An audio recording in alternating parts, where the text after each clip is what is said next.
So ఈ రోజు వీడియోలో నేను మీకు ఈ రోజు మనకి సెన్సెక్స్లో ఎక్స్పైరీ అయితే ఉండే అనమాట. సో ఈ సెన్సెక్స్ ఎక్స్పైరీలో మనం ఎన్ని ట్రేడ్ చేసాము, ఎంత ప్రాఫిట్ బుక్ చేసాము అనేది ఈ వీడియోలో మీకు ఎక్స్ప్లెయిన్ చేస్తాను. ఇక్కడ మనకి సెన్సెక్స్లో ఏంటంటే బోత్ మనం call side and put side రెండిట్లో మనం ట్రేడ్ చేసాము. ఆ రెండు సైడ్లో కూడా మనకి ప్రాఫిట్ వచ్చింది. 30,000 రూపీస్ ప్రాఫిట్తో బుక్ చేసాము. సో దీని వెనుక ఉన్న లాజిక్ ఏంటో మీకు ఎక్స్ప్లెయిన్ చేస్తాను. ఒకసారి మీరు ఒకవేళ ప్రైజ్ యాక్షన్ నేర్చుకోవాలనుకున్నా లేదంటే మీరు ట్రేడ్ చేస్తున్నప్పుడు మీకు ఈ లాజిక్స్ ఏమైనా తెలుసుకోవాలి అనుకుంటే వీడియోని లాస్ట్ వరకు చూడండి. అండ్ దాంతోపాటు ఎవరైతే కొత్తగా మన ఛానల్ చూస్తున్నారో ఒకవేళ మీరు ట్రేడ్ నేర్చుకోవాలి with proper risk management and డిసిప్లిన్తో ఎక్కడ కూడా ఓవర్ ట్రేడ్ చేయకుండా డిసిప్లిన్గా ఒక డిసిప్లిన్ ట్రేడర్ అవ్వాలి అనుకుంటే సో ఖచ్చితంగా మీరు మన ఛానల్ని సబ్స్క్రైబ్ చేసుకోండి. సో ఇది మీకు ఎక్స్ప్లెయిన్ చేస్తాను చూడండి. యాక్చువల్గా మనకి మన అనాలిసిస్ ప్రకారం అంటే మనం ఏవైతే లెవెల్స్ డ్రా చేసుకున్నామో ఆ లెవెల్స్ వచ్చేసి మీకు ఫస్ట్ చూపిస్తాను. ఇక్కడ చూడండి 1 అవర్ టైం ఫ్రేమ్లో నేను ఈ లెవెల్స్ అయితే డ్రా చేసుకున్నాను సెన్సెక్స్లో. సో ఇక్కడ మీకు ఏంటంటే ఒకసారి క్లియర్గా చూడండి. 1 అవర్ టైం ఫ్రేమ్లో ఈ ఏదైతే పర్టికులర్ ఈ లెవెల్ ఉంది చూడండి, ఈ లెవెల్స్ దగ్గర మనకి 2 టైమ్స్ రిజెక్షన్ వచ్చింది గైస్ చూడండి. సో ఇక్కడ మనకి 2 టైమ్స్ రిజెక్షన్ వచ్చింది. సో కాబట్టి ఇది నేను ఇంపార్టెంట్ సపోర్ట్ లాగా నేను అనుకున్నాను. ఎప్పుడైతే మనకి ఒకవేళ మార్కెట్ గ్యాప్ డౌన్ ఓపెన్ అయింది అనుకోండి, సో ఈ సపోర్ట్ నుంచి నేను రివర్సల్లో ఎంట్రీ ప్లాన్ చేసుకునేవాడిని. బట్ మార్కెట్ ఇక్కడ వరకు అయితే ఫాల్ అవ్వలేదు.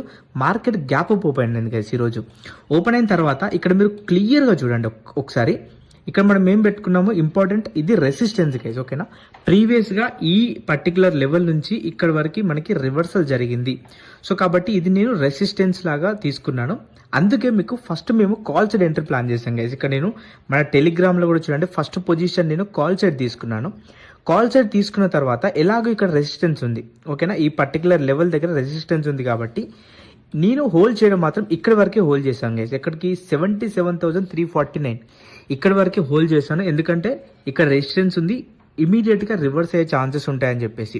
సో ఇక్కడ వరకు హోల్డ్ చేసి ఇక్కడ రివర్సల్లో మేము ఎంట్రీ ప్లాన్ చేసాం గైస్. ఎందుకంటే ఈ పర్టికులర్ లెవెల్ నుంచి రిజెక్షన్ వస్తుందని తెలుసు. ఒక్క రిజెక్షన్ క్యాండిల్ వచ్చినా మనం ఎంట్రీ అయితే ప్లాన్ చేసుకోవచ్చు అని అనుకున్నాను. అండ్ ఏదైతే మీకు రివర్సల్లో మీకు మన గ్రూప్లో కూడా పోస్ట్ చేశాను మన మెంటర్షిప్ ప్రోగ్రామ్లో. సో దాంట్లో రివర్సల్లో ఈ ఎంట్రీ ప్లాన్ చేశాను. 250 నుంచి ఆల్మోస్ట్ 370 వరకు వెళ్ళింది. ఒకసారి మీకు అది కూడా చూపిస్తాను, చూడండి. సో మనకి ఏంటంటే గైస్, ఎప్పుడైనా సరే రివర్సల్ కోసం వెయిట్ చేయాలి. రెసిస్టెన్స్ ఉన్నప్పుడు మనం గుడ్డిగా కాల్ సైడ్ హోల్డ్ చేయడం కన్నా, మీకు లైవ్లో కూడా చెప్పాను, లైవ్ జరుగుతున్నప్పుడు కూడా నేను రివర్సల్ కోసమే చూస్తున్నాను అని చెప్పేసి. సో వన్స్ రివర్సల్ నాకు వచ్చింది అంటే మాత్రం నేను ఇక్కడ నుంచి ఆ రివర్సల్ ఎంట్రీ ప్లాన్ చేసుకుంటా అని చెప్పేసి చెప్పాను. ఒకసారి మీరు ఇక్కడ చూడండి, ఈ రివర్సల్లో 10 AM నేను పెట్టాను. సో 250 నుంచి 357 వరకు ఆల్మోస్ట్ 400 వరకు ఏమో వెళ్ళినట్టుంది ఈ ఆప్షన్. సో రివర్సల్లో మేము ఎంటర్ అయితే ప్లాన్ చేసుకున్నాము.